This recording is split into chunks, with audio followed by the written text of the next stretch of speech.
कोपरगाव स्थानिक गुन्हा शाखेची मोठी कारवाई, 5 ठिकाणी छापे, 11 आरोपींवर 5 गुन्हे दाखल. गुटखा जुगार अड्ड्यांवर धाड, 2.14 लाखांचा मुद्देमाल जप्त. कोपरगाव शहर व तालुक्यात अवैध व्यवसायांवर एलसीबीच्या पथकाने मोठी कारवाई करत 5 ठिकाणी छापे टाकले. या कारवाईत गुटखा विक्री करणारे आणि जुगार अड्ड्यांवर धाड टाकून 11 आरोपींविरुद्ध 5 गुन्हे दाखल करण्यात आले असून एकूण 2,14,772 रुपयांचा मुद्देमाल जप्त करण्यात आला आहे. कोपरगाव पोलिसांच्या नाकावर टिचून एलसीबीच्या पथकाने ही कारवाई केल्याने कोपरगाव पोलिसांच्या कार्यक्षमतेवर नागरिकांमधून प्रश्नचिन्ह उपस्थित केले जात आहे.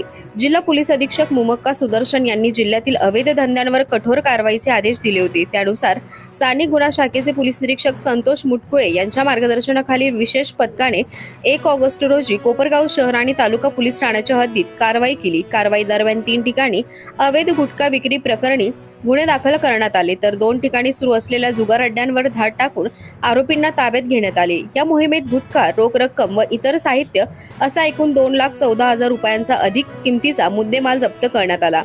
या कारवाईत मावा तयार करणाऱ्या ठिकाणी छापा टाकत नदीम सलीम शेख, अल्ताफ अली मनियार यांच्या विरुद्ध भारतीय न्याय संहितेच्या कलमानुसार गुन्हा दाखल करण्यात आला आहे.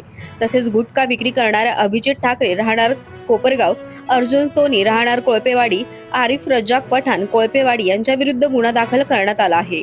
तसेच अवैध जुगार अड्ड्यांवर छापा टाकत गणेश साहेबराव गर्जे राहणार संजीवनी, विनोद नामदेव आहिरे राहणार शिंगणापूर, प्रसाद पेंढारे संजय नगर कोपरगाव, सोमनाथ अण्णा महाजन राहणार शिंगणापूर, चंद्रकांत वाघोजी जाधव शिंगणापूर, रवींद्र माधव तेलोरे लक्ष्मीनगर कोपरगाव यांच्या विरुद्ध जुगारबंदी कायदा कलमानुसार कारवाई करण्यात आली आहे.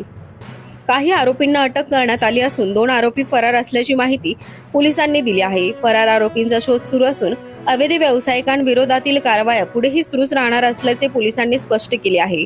स्थानिक गुन्हा शाखेच्या या कारवाईमुळे अवैध धंदे करणाऱ्यांमध्ये खळबळ उडाली असून जिल्ह्यात अशा प्रकारच्या कारवाया आणखी तीव्र होण्याची शक्यता व्यक्त होत आहे.